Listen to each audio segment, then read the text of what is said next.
Hello everyone. So today in this update of the Unreal Engine WorldGen procedural infinite terrain generation system, I have implemented a LOD system. So here, let me explain. So if I go to the wireframe mode and detach from the character, let me enable the wireframe mode. So now you can see the wireframe of the landscape, and here you see this closest tile has a higher polygon count, and when I reach the next level you see a lower polygon count, and as I go further away you see the polygon count is getting lower and lower. So yeah, this is the LOD system that I have implemented. So if I go back to the game,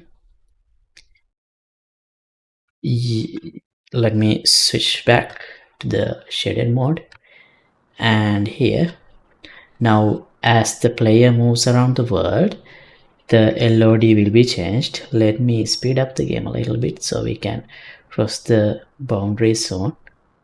So here you wouldn't, so since I have speed up the game you might notice quick changes. That's because I am moving faster compared to the normal speed, but in the real speed, and especially if the character is walking, you wouldn't notice when the transition happens.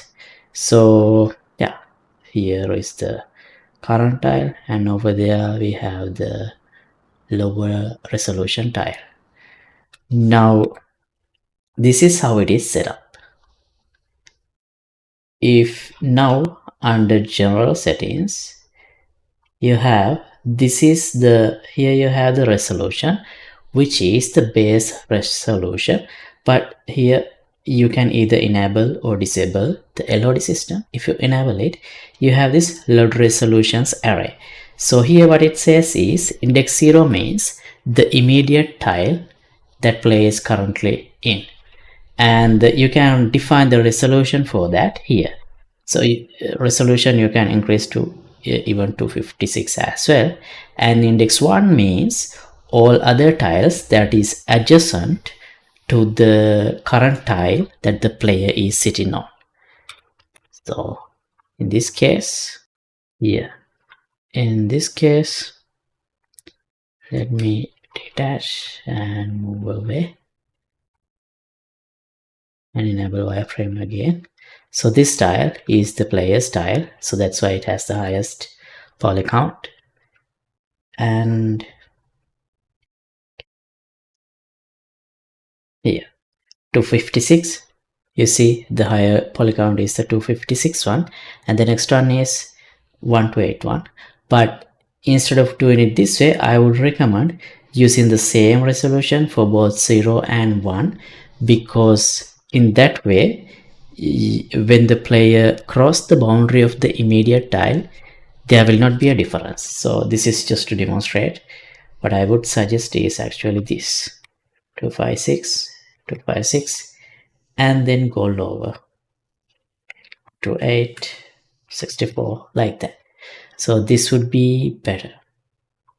So if I now enable here, now you see all these adjacent 8 tiles, the tile in the middle and other 8 tiles around that tile is has the same polygon count. So now, and the next ring has the lower, and the next ring has even lower, so like that.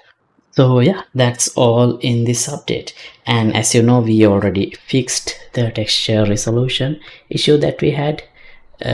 Now it is independent from the landscape resolution, so you wouldn't notice any difference in the textures regardless of the landscape resolution you are using.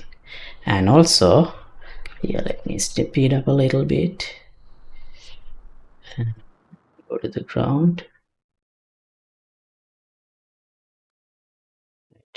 Now if I press middle mouse button, you see the landscape deformation is also working. Here it deforms, but deformation is still under construction because you see it's not perfect yet.